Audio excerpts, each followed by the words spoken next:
Ubutumwa bw'umubyeyi utasamwe icyaha muri titire y'umwamikazi w'i Fatima, rero tariki 12 z'ukwezi kwa gatanu, saa 5:26 ku wa gatanu, rero tariki 13 z'ukwezi kwa gatanu, umwaka w'2023, saa 6:08 ku wa gatandatu nijoro, ku isabukuru y'imyaka 34 z'amabonekerwa, nasuwe n'utasamwe icyaha muri titire y'umwamikazi w'i Fatima. Ndi mu ishapule y'ububabare burindwi, nasuwe n'umubyeyi utasamwe icyaha muri titire y'umwamikazi w'i Fatima, arambwira ati: nzanwe no kwifuriza umunsi mwiza Diyoseze ya Ruhengeri, Rwanda, igicumbi cyanjye hamwe n'umushumba wayo, abasasaridoti, abihaye Imana bayo n'abakristu bose. Bana banjye, umunsi mukuru mwiza wa Diyoseze yanyu ari nayo yacu ku gicumbi cyacu. Dore ku wa 13 z'ukwezi kwa gatanu, 1989, mu gicuku saa 9, nazindutse kare cyane ndabagenderera nturutse i Fatima, Portugal, nzaha iwanyu ku gicumbi cyacu gitagatifu. Icyari kinzanye ni urukundo no kubibutsa inkuru nziza y'umwana wanjye ishingiye ku rukundo rudashira mwabwiwe n'umwana wanjye Yezu Kristu akiri ku isi. Naje mbazaniye urumuri rutangaje aho iwanyu no kubaha agakoni kanjye mwese mwagombaga gucumbagiriraho. Dore maze aho iwanyu imyaka 34 nkandagiye iwanyu. Nshimiye imbuto ntagatifu maze kugeraho. Bana banjye, naje mbasanga bamwe muri mwe ntimwabimenya, abandi barabimenye muranyitaza. Dore uyu munsi wa none nongeye kuza kubimenyesha bundi bushya, mbabwira ko twabatoye tukabatonesha, mbatumweho n'Imana Data, umubyeyi wacu dukunda byahebuje. Dore mbazaniye inkuru nziza y'urukundo bana banjye, no kubabwira nti nimutuze cyane cyane mu mitima yanyu, mukore ibikorwa byo guhinduka no kwisubiraho. Bana banjye,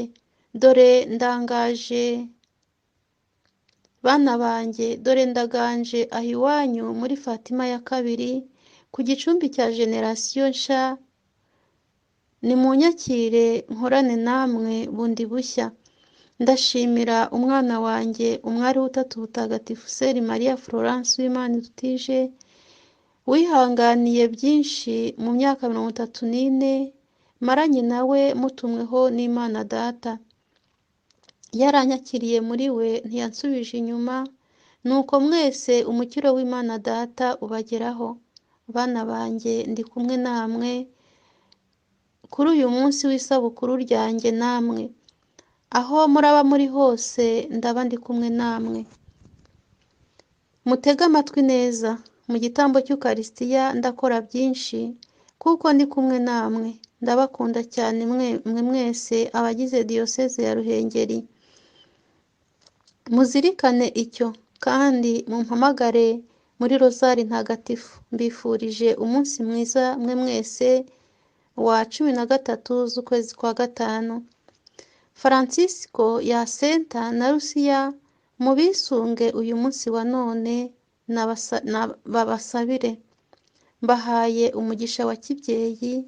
Ndabakunda cyane na rutasamwe icyaha muri titire y'umwamikazi w'i Fatima.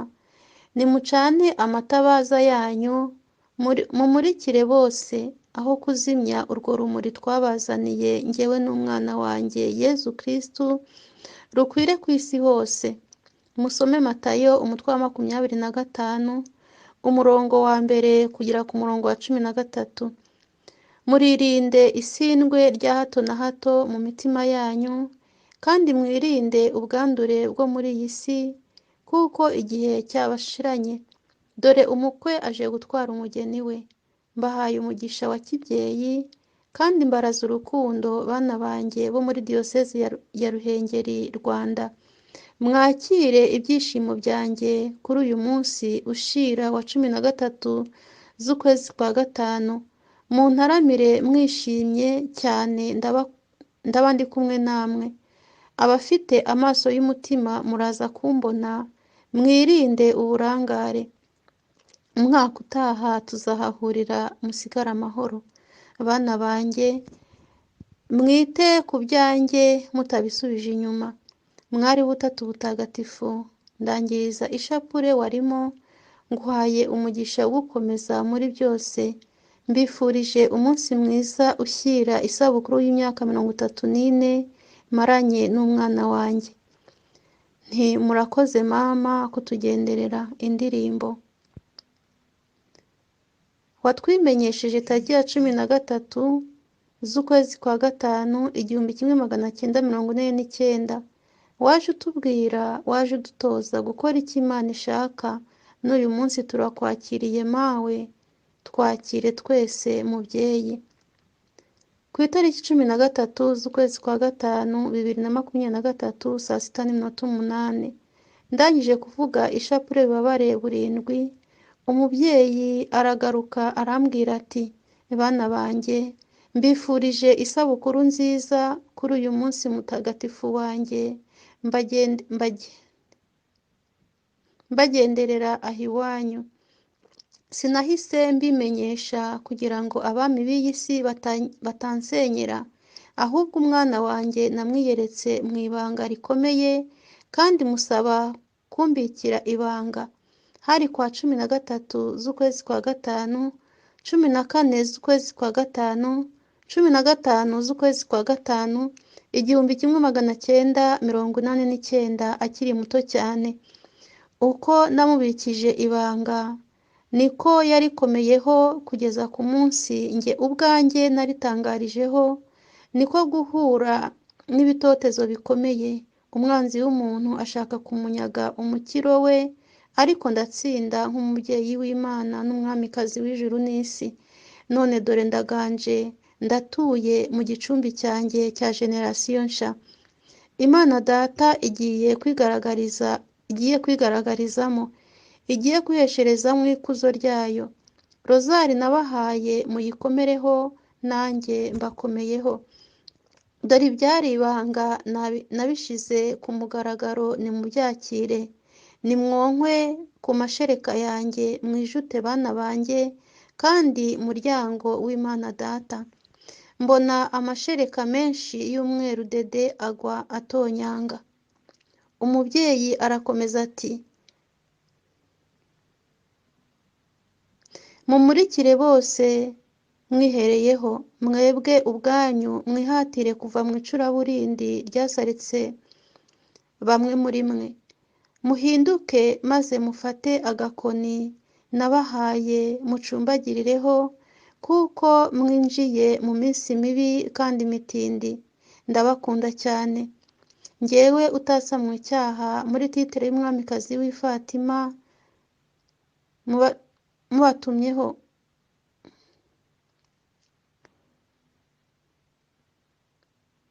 mubatumweho umwari w'ubutatu butagatifu Sœur Marie Florence uw'Imana idutije, nk'uko namubatumyeho kwa 13 z'ukwezi kwa gatanu 1989. Uwanyakiriye muri we yabonye umukiro n'ubugingo, naho wansubije inyuma yiboneyeho.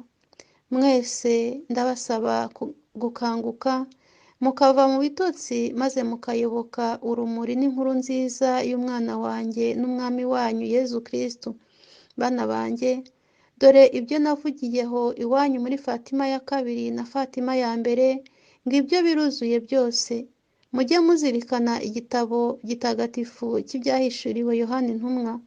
Njyewe ubakunda mbashize mu mugongo wanjye mutagatifu. Nimugire amahoro y'Imana Data wa twese, umubyeyi udukunda byahebuje. Mbaraza urukundo na rozari yanjye, kandi muharanire kugendera mu rumuri ruhoraho n'abazaniye mwitaza umwijima. Mwe muhangayikishijwe n'ibihe mubona bikabashobera, nimwihangane kandi mukomere, dore ibihe bihora bisimburana iteka. Musome umubwiriza umutwe wa 3 kuva ku murongo wa mbere kugeza ku murongo wa 7. Uyu ni umunsi w'akataraboneka mu ijuru no ku isi, by'umwihariko muri Fatima ya mbere na Fatima ya kabiri, aho iwanyu muri diyoseze dukunda cyane ya Ruhengeri. Nimwikomezemo ubutwari, maze musigasire neza imbuto y'urukundo nabibye aho iwanyu, imbuto y'urumuri. Dore naje mbazaniye urumuri no kurukomeza muri mwe, kuko rwari rwaratangiriye ku gicumbi cya generasiyo nsha dore Eglise. Na n'uyu munsi urumuri ruraganje, mwirwitaza, nimurukurikire kugira ngo mutayoba.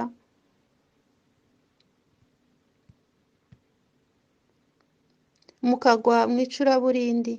Dore ntanze ikimenyetso mu gihe kigufi gishigikira ibyanjye byose mwese muzagenda mugana. Mbona shapeli nziza cyane yubatse. Mama ati, bana banjye, uwo si umugani ahubwo ni inkuru kw'impamo, ni ukuri kw'impamo. Inkuru nziza y'umukiro, nimwumve kandi musobanukirwe n'icyo dushaka n'icyo tubabwiye, kandi mugikore. Nimugire amahoro y'Imana Data, nimwongere mwakire akabando k'iminsi. Mbifurije isabukuru nziza y'imyaka 34 maranye namwe aho ngaho iwanyu ku gicumbi cya generasiyo nsha dore Eglise. Bana banjye, nimugire amahoro. Nari umubyeyi utasamana icyaha, umwamikazi w'i Fatima. Mu gihe gikwiye muzakire umwami w'ikuzo, ari we mwami ubengerana ikuzo ry'Imana Data, nanjye nk'umubyeyi n'umwamikazi ubengerana ikuzo ry'Imana Data, waje aho iwanyu guteguriza. Ndi umwamikazi w'i Fatima aho ngaho iwanyu muri diyosezi ya Ruhengeri, kuko nagombaga kuza muri iyo titre, njyewe n'umwana wanjye Yezu w'ikuzo, tuje gusoza ibihe n'amateka ya muntu mu gihe cy'icuraburindi mu gihe cy'icarubanza rya muntu. Twaje kandi muri iyi sura tuje guteguriza Imana Data, wagombaga kuza aduherekeje azanwe no kuvugurura muntu, umuryango we yiremeye ariko ukamusuzugura. Twaje muri iyo sura twiyereka iwanyu kwa 25 z'ukwa gatatu umwaka w'2007, njyewe nyina w'Imana n'abantu mwese, umwana wanjye yacunguye. Twaje kubamenyesha icyo Imana ishaka, ko ari uguhinduka mukayigarukira, mukagirana urukundo rwa kivandimwe, maze mukakira inkuru nziza y'amahoro n'umukiro. Dore umwana wanjye yabavugishije kwa 20 z'ukwezi kwa gatatu umwaka w'2007, abiyereka nk'umwami w'ikuzo kwa 21 z'ukwa gatatu umwaka w'2007, mu mwari w'ubutatu butagatifu Seri Maria Florence Uwimana idutije, kuko ari we wagombaga kugaruka mu ikuzo rye ritagatifu, aje guhana no guhemba, aje kugarura ibyazimiye, aje gushungura no kongera kubaka kiliziya ye no kuyivugurura bundi bushya muri Roho Mutagatifu, amaze gusenya no kugamburuza ikibi cyose kiyirimo, urumamfu n'urugano akabitandukanya, urumuri n'umwijima akabitandukanya, intama n'ihene akabitandukanya, akagosora umurama n'urukumbi, agasigaza ingano gusa. Murabe maso bamwe ku bandi, mutazasigara hanze, kandi mwitwa ko mwakoze cyangwa mukayoboka Imana, bityo mugasigarana amatitre gusa, n'ubundi ntacyo muri cyo imbere ya Data wa twese.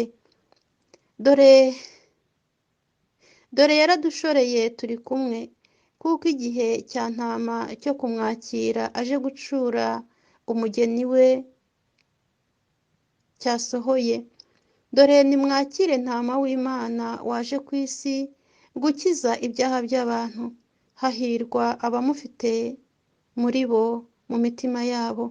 Ngaho nimukomere kandi musigare amahoro. Dore ubucunguzi bwa ntama w'Imana bwageze. Ukugaruka kwe hano munsi kwageze. Ntimwirare mudatwarwa na Sekinyoma Shitani. Indirimbo. Nimuhumure ntumwa zanjye, dore umwanzi naramutsinze. Nimujyane iyo nkuru nziza, abazemera barahirwa. Saa saba. Amasomo. Yohani 15, umurongo wa mbere kugeza kuri 17. Ibyahishuwe umutwe wa 14 wose. Ukuza kwa Nyagasani. Ibaruwa ya kabiri ya Petero umutwe wa 3 wose. Bana banjye, nimwitegure ejo mudatungurwa n'umuhindo maze mukabura aho mugana. Ndabakunda cyane. Nari umwamikazi w'ikuzo waje kubimburirwa n'umubyeyi, umwamikazi w'i Fatima kwa 13 z'ukwezi kwa 5, 1949, nk'uko yahoze abibabwira. Naje guturana namwe ndi kumwe n'umwana wanjye Yezu w'ikuzo, ari byo bivuga umwami ubengerana ikuzo ry'Imana Data. Dore ntama n'abacunguwe, nimugire amahoro. Njyewe nabimenyesheje n'umwana wanjye Yezu Kristo, umwami ubengerana ikuzo ry'Imana Data, mu matariki n'umwaka mwahoze mubwirwa haruguru. Nimudutega amatwi rero, turatuye kandi turaganje aho ngaho iwanyu ku gicumbi cya Generation Nsha Dore Grise, Muko, Ruhengeri, Diyoseze dukunda cyane. Twazanye na Data wa twese kandi tugaragiwe n'abamarayika n'abatagatifu bose. Turi gukorera ku isi ku buryo budasanzwe. Twicaye aho iwanyu mu gahugu k'u Rwanda. Harahirwa abatowe ari bo b'Imana Data. Mugisigasiye ku butorwe bwanyu mutarabivuyemo. Mu ngeri zose turi kumwe namwe. Ndi umubyeyi n'umwamikazi ubengerana ikuzo ry'Imana Data, n'umwana wanjye umwami ubengerana ikuzo ry'Imana Data. Tugaragiwe na Data wa twese. Ngaho nimusigare amahoro. Igihe cy'ubucunguzi bwanyu ngiki cyasohoye. Ndabakunda mwese, ariko mwirinde uducogocogo two muri iyi si. Benshi tubatwaye umutima, tukanabahuma amaso y'umutima. Mwirinde kugwa mu kibi cya hato na hato. Dore imirindi y'Imana Data azanwe no kubohora, akanabagarura ku isoko y'agakiza. Benshi mwitaje mukaba muhisemo kwihimbahimbira ibyanyu. Mbabajwe cyane n'ikiremwa muntu, ubwoko bw'Imana Data. Nari umubyeyi n'umwamikazi ubengerana ikuzo ry'Imana Data, musigare amahoro. Vuga rozari yanjye izirikanwe y'i Fatima ya mbere. Nashatse ko ikomereza muri Fatima ya kabiri ivuguruye muri Roho Mutagatifu. Mpita mbona imbere yanjye handitse ngo ijuru rishya n'isi nshya, ibyahishuwe umutwe wa 21 wose. Saa 7:15. Sigara amahoro mwari butatu butagatifu Seri Maria Florence w'Imana idutije. Dore uraterajyanwe kubera iryo zina bitewe n'ishyari rya muntu. Ni igiki Imana itakora yifashishije abo yatoye? Mwebwe abantu ntimutekereza nk'Imana, ahubwo mutekereza ubumuntu. Niyo mpamvu nta muntu n'umwe uburizamo umugambi w'Imana Data ngo bishoboke. Ntishobora byose se? Si rubasha? Si icyuzuzo cy'amasezerano? Itariki ya mbere z'ukwezi kwa 5 umwaka wa 2022, tariki ya 24 z'ukwezi kwa 2 umwaka wa 2023, n'indi tariki ntaragutangariza ubu ngubu, ni amatariki atazatsibangana mu buzima bwawe, kuko umugambi w'Imana yari ifite kuri wowe no ku muntu muri rusange ariho wujujwe. Bantu b'iki gihe nimuzirikane icyo, kuko Imana yihagije mu gukora kwayo gutagatifu mu mugambi wayo.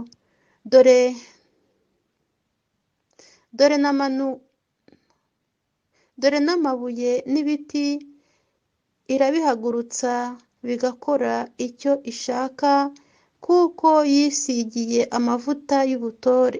Kubo yisigiye amavuta y'ubutore. Luka umutwe wa 4 umurongo wa 18 kugeza ku wa 19. Ninde wasubiza umugambi w'Imana inyuma? Kubo yatoye, niba n'amabuye n'ibiti ibihagurutsa ikabituma bikarangiza umugambi wayo. Wowe mwene muntu, jya utega amatwi gusa, wumve maze ukore ugushaka kwayo gusa, kuko ari cyo watorewe. Nimusigare amahoro. Naho utazumva azakurwa mu nzira, maze asimburwe n'amabuye n'ibiti bizahagurutswa n'Imana isumba byose, maze bikuzuza umugambi wayo. Nta bihaye Imana n'abasasaridoti n'abakristo b'imburamumaro tugikeneye mu mugambi w'Imana, kuko iyo mubaho mukerensa ibyacu mukabidindiza, ubu twahagurutse duhagurukiye gukora no gutabara ikiremwamuntu, naho ababirimo ari imburamumaro, ahubwo badindiza gusa, abo tugomba kubakura mu nzira, tugatora abandi, maze isi igashoberwa. Nta muntu n'umwe ufite uruhushya rwo kuburizamo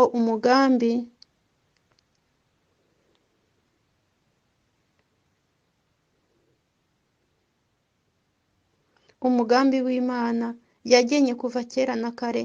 Niyo mpamvu abasenya bose mugomba gutambuka tukabasimbuza abandi mu gihe utisubiyeho. Mbaraza urukundo rwanjye rudashira, rwa rundi rwampagurukije rugatuma nzamuka imisozi miremire cyane. Mbahaye umugisha wa kibyeyi, njyewe umubyeyi n'umwamikazi w'ingeranikuzo ry'Imana Data wa twese. Mvugira rozari ntagatifu, nguhaye umugisha. 7:38. Urabizi ko nta kuryama kwawe muri ibi bihe murimo, kuko igihe cyadushiranye cyo gutabara ubwoko bw'Imana. Mfasha gukiza isi. Rero nzabiguhembera. Ngaho turi kumwe, pfukama. Njye nawe muri aya masaha. Mpita mbona umubyeyi arapfukamye, arambwira ati, cana ububani na buji 3, dusingize Imana. Zaburi 135, udukubo 134. Turangije gusingiza Imana muri iyi zaburi, umubyeyi w'Imana arakomeza arambwira ati, banza wiyegurire Imana mbere y'uko utangira kuvuga rozari. Nti murakoze cyane mama, reka mbikore. 7:41. 8:04 ntangiye rozari, umubyeyi w'Imana arambwira ati, unsuhurize abana naguhekesheje, uti mugire mwese isabukuru nziza. Amahoro y'Imana Data abe kuri mwebwe mwese n'imiryango yanyu, kandi umugisha wanjye wa kibyeyi ubahoreho. Ndabakunda mwese. Mushishikarire guhinduka no kwisubiraho, kandi mukomeze musenge mutarambirwa. Mwongere isengesho uko bwije n'uko bukeye, kugira ngo dufatanye kurohora benshi bayobye. Ndabakunda cyane. Nari umubyeyi w'urumuri, ari byo bivuga umwamikazi w'urumuri, kandi ubengeranikuzo ry'Imana Data wa twese. Muri inkoramutima zanjye. Abihaye Imana bari muri mwe, mukomere ku nshingano zo gusenga no kwisubiraho kwanyu. Dore mwahisemo neza. Mbahaye umugisha bana banjye. Muterane inkunga bamwe ku bandi. Ndifuza ko aho muri hose mwazamenyana mugakorana umusangiro wa kivandimwe, bana banjye b'inkoramutima, murahirwa.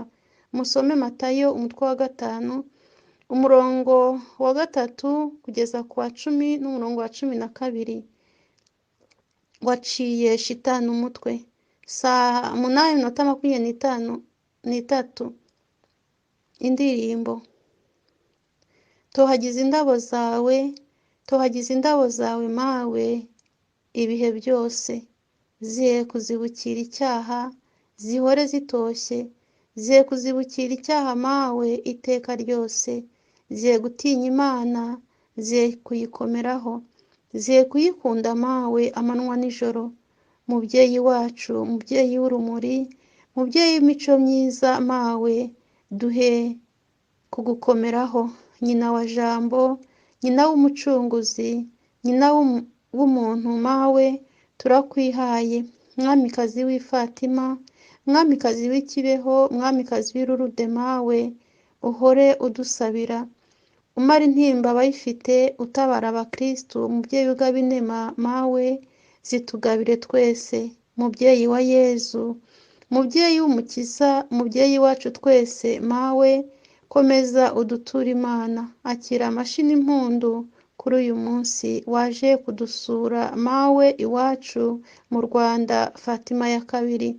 Turinda icyaha, turinda icyago, turinda amakuba mawe atwugarije. Rengera u Rwanda, rengera abarwo, rengera iyi si mawe, ndayigutuye. Tabara Kiliziya n'abashumba bayo, yisabira amahoro mawe n'abakristu twese. Mubyeyi w'imico myiza, turakwihaye, uduture Imana Data yo yakuduhaye. Tohagize indabo zawe, tohagize indabo zawe, tohagize indabo zawe mawe, ibihe byose. Tohagize indabo zawe, tohagize indabo zawe, tohagize indabo zawe mama, ibihe byose. Tohagize indabo zawe, tohagize indabo zawe, tohagize indabo zawe mama, ibihe byose.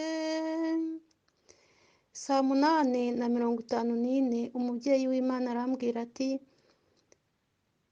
uravuga ishapure yo gushimira Imana Data, ishapure yo gusingiza ubuhangange bw'Imana Data nyuma ya rozari, n'ishapure y'uruhurirane rw'abatagatifu bose. Ntiyego, ndabikora mama. Ndangije gukora ibyo nari nsabwe, umubyeyi arambwira ati, ruhuka. Burangiye saa 9:42. Bwanyujijwe kuri Seri Maria Florence Uwimana idutije.